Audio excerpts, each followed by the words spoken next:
الحمد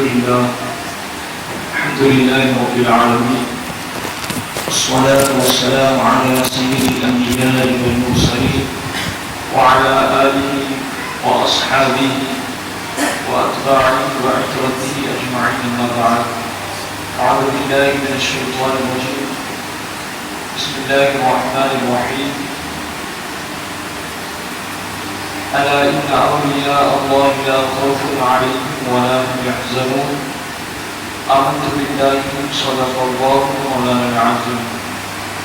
آئیے اور اپنی اور ساری کائنات کی مرکز عقیدت قبلہ اطاعت کعبہ امتیاز رسول السلام مرشد اعظم یتیموں کے چارگاہ خود نظارہ شہر آرزو جانے کا مرکز عقیدت قبلہ اطاعت کعبہ امتیاز ارواحنا خدا صلی اللہ تعالی علیہ وسلم کی مقدس بارگاہ میں اپنی عقیدت و محبت کا خراج الفاظ میں پیش کرتے ہیں، جس طریقے سے پڑھاؤ میرے ساتھ مل کر پڑھیں. الصلاة والسلام عليك يا رسول الله، الصلاة والسلام عليك يا حبيب الله، الصلاة والسلام عليك يا نبي الله، الصلاة والسلام عليك يا نور الله، صلی اللہ تعالی علیہ وسلم. اللہ تعالیٰ کا بھی اپنا فضل ہے، اس کا کرم ہے، اس کی توفیق ہے کہ اس نے ہمیں اور آپ کو خانہ خدا میں جمع ہونے کا شرف عطا فرمایا. جماعت مبارکہ جیسے عظیم دن سے ہمیں سرفراز فرمایا. یقیناً اس کی نعمتوں پر جتنا اس کا شکر ادا کیا جائے اتنا ہمارے لیے کم ہے. جو بندہ اللہ تعالیٰ کا شکر ادا کرتا چلا جاتا ہے اپنی دنیا اور آخرت کو سنوارتا چلا جاتا ہے. قرآن پاک میں اللہ تعالیٰ نے جہاں جہاں نعمتوں کا ذکر فرمایا، نعمتوں کا بے حساب ذکر فرمایا، لیکن شکر گزار بندوں کا تذکرہ جب قرآن پاک میں بیان کیا گیا تو یہ کہا گیا کہ وَقَلِيلٌ مِّنْ عِبَادِيَ الشَّكُورُ. ہم نے نعمتیں بے شمار عطا فرمائی اور نعمتوں سے لطف اندوز ہونے والے بھی بے شمار ہیں. اپنے بھی ہیں، بیگانے بھی ہیں، ایمان والے بھی ہیں، غیر ایمان والے بھی ہیں، کفار مشرکین بھی ہیں. اسی رب کا کھا رہے ہیں، پی رہے ہیں، اسی کی سانس، اسی کے دیے ہوئے سے سانس لے رہے ہیں، اسی کی نعمتوں سے لطف اندوز ہو رہے ہیں. لیکن اللہ تعالیٰ نے قرآن پاک میں ارشاد فرمایا کہ وَقَلِيلٌ مِّنْ عِبَادِيَ الشَّكُورُ، کہ لیکن شکر گزار بندے کم ہے. شکر ادا کرنے کا مادہ کم ہے. اس لیے اللہ تعالیٰ نے شکر گزاری کے حوالے سے بیان فرمایا. درود پاک میں اللہم صلی علی سیدنا مولانا محمد وبارک وسلم. صلاۃ و سلام علیک یا رسول اللہ صلی اللہ علیہ وسلم. ایک اور درود پاک میں اللہم صلی علی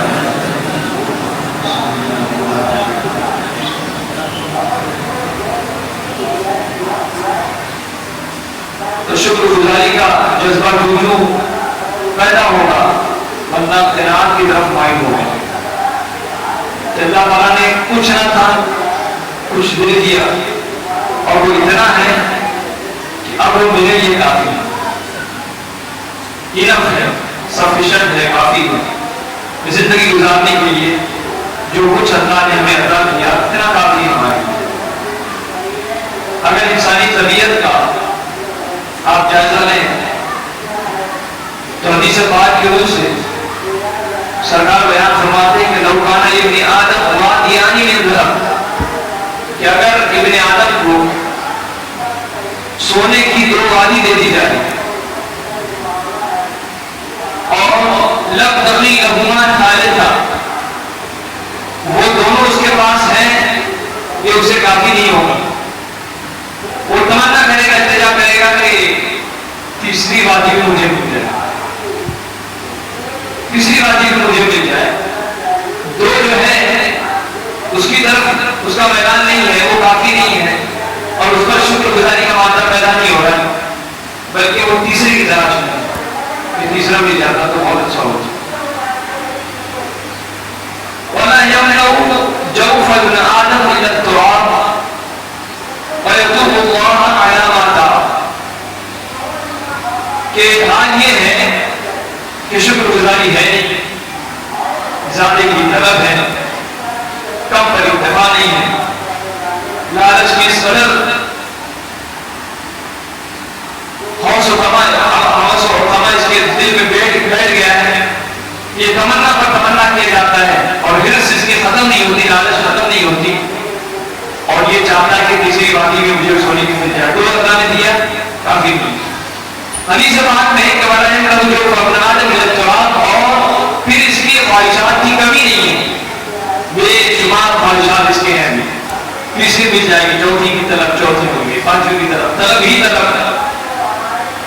تو اب اس طرف کو ختم کون کرے گا؟ تو فرمایا کہ اب قبر کی مٹی ہی جو ہے انسان کے پیٹ کو بھر سکے گی. اس کے خواہشات کی انتہا نہیں. قبر میں پہنچے گا تو تمنا ختم ہوگی، نہیں تو جب تک زندہ رہے گا تب تک تمنا ہی کرتا رہے گا. کبھی جائز تمنائیں ہیں، کبھی ناجائز تمنائیں ہیں، کبھی ضروری باتیں ہیں، کبھی غیر ضروری تمنا. اور حدیث پاک میں کہ اور اللہ تعالیٰ توبہ کرنے والے کی توبہ کو قبول فرما لیتا ہے. اب اگر اس نے خواہشات، ہر انسان لالچی ہے، لالچ اس کے دل میں بھرا ہے، طبیعت میں ہے کہ پیسے آئے، پیسے کمائے. بہت سارے ایسے لوگ ہیں جو اس لالچ کی حرص کی تکمیل کے لیے جائز کاروبار اختیار کرتے ہیں، اور جائز بھی ہے. میری ضرورت ہے، مجھے اس کے لیے جائز قدم اٹھانا ہے، حلال روزی کمانی ہے، یہ میری ضرورت بھی ہے، میری لالچ بھی ہے. میں جتنا زیادہ حلال کماؤں، آپ جتنا زیادہ حلال کمائیں اتنا آپ کے لیے اچھا، آپ کی ضرورت بھی ہے اور اللہ کا حکم بھی ہے. وَابْتَغُوا مِن فَضْلِ اللَّهِ، اللہ کا فضل تلاش کرو، جیسے جیسے جہاں جہاں جیسے ملے جائے سے لو حاصل کر دو. یہ ہوا انسان کے ذہن و دماغ میں ابھرنے والے وہ لالچ، وہ ضرورت جس کی تکمیل کے اس نے جائز قدم اٹھایا، درست ہے. لیکن ایک وہ ہے جو انسان نے اپنی ضرورت کو پورا کرنے کے لیے ناجائز قدم اٹھایا. ایک آدمی محنت و مشقت کرتا ہے، مزدوری کرتا ہے، کام سے اپنے مطلب رکھتا ہے، وہ جانتا ہے کہ میں جو کماؤں گا وہ میرے مقدر کا ہے، اور دوسرے کا خواہ حصہ نہیں ماننا چاہتا. ایک وہ شخص ہے جو یہ کہتا ہے کہ جس کا آئے جیسے آئے سب میرے مقدر کا ہی ہے، جس کا آئے جیسے آئے جہاں سے آئے سب میرے مقدر کا ہے، جہاں تک مل جائے جو سب صحیح ہے. تو یہ غلط راستہ اس نے اختیار کیا. اب ایسے وقت میں وہ حلال اور حرام کی تمیز نہیں رکھتے. میں نے گزشتہ ہفتے بھی اس پر گفتگو کی تھی کہ آخری زمانہ آئے گا کہ آدمی پرواہ نہیں کرے گا کہ کس طریقے سے، کس طریقوں سے، کس طریقے سے اس نے مال کو حاصل کیا، حلال سے یا حرام سے. تو یہ جانتا ہے کہ میں مقدر کا قاضی ہوں، جو کچھ آیا سب میرے غنیمت کا، اور وہ اس کے جائز ناجائز طرح کے قدم اٹھائے. ایک شخص جائز طریقے سے کما رہا ہے، اللہ تعالیٰ اس میں پورا کر رہا ہے. ایک شخص وہ ہے جو ناجائز طریقے سے اپنی خواہشات کی تکمیل کرتا ہے. ایسے میں وہ شخص جو ناجائز طریقے پر عمل کرتے ہوئے، ناجائز قدم اٹھاتے ہوئے کمائی کمانے کی کوشش کر رہا ہے، اس کے لیے حدیث سے بات کہ وَيَتُوبُ اللَّهُ عَلَىٰ مَن تَابَ، جب اسے توفیق مل جائے اللہ کی بارگاہ میں حاضر ہو کر سچی توبہ کرے. اب اگر وہ حق مانگا ہے کسی کا، چلا ہے نماز پڑھنے کے لیے، روزہ خود رکھنے لگا ہے، خود سجدہ کرنے لگا، ماتھے پر نشان آ گیا نماز کا، حج کرنے بھی چلا گیا، زکات بھی دینے لگا، سب کچھ کرنے لگا. اگر اس کے ذمے کسی کا حق باقی ہے تو عبادت رائے گا ہے، عبادت رائے گا ہو جائے. اس لیے کہ اللہ تعالیٰ حقوق العباد کی طرف متوجہ فرماتا